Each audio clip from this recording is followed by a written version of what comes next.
Don't regret taking it to Congress? Absolutely, I do not, because I believe that every president has the authority to act on behalf of the national security interests of the country, and that under the War Powers Act, we have to consult with Congress and inform them after actions are taken.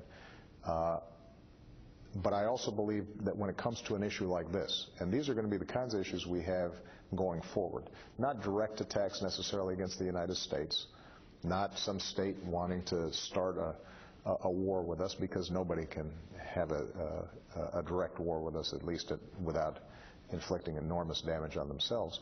But these kinds of issues like chemical weapons use, terrorists operating out of certain areas, in these kinds of situations, for us to start having a clearer conversation about what we're willing to do is the right thing to do. And so I'm glad we're having this debate.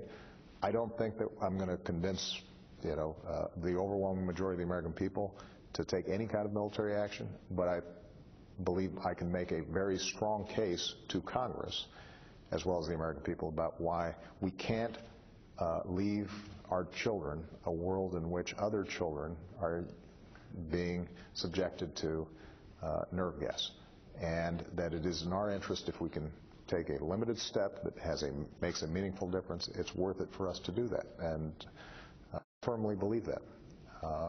I've said before, I got elected to end wars, not start them. I, over the last 4.5 years, have done everything I could to limit our military footprint around the world and to ramp up our diplomatic efforts. But there are times where if the choice is do nothing or stand up to a terrible wrong that could lead to a more dangerous world down the road, then it's appropriate for us to take proportional measures, and that's what we're talking about here. Mr. President, thank you very much for joining us. Thank you. I really enjoyed it.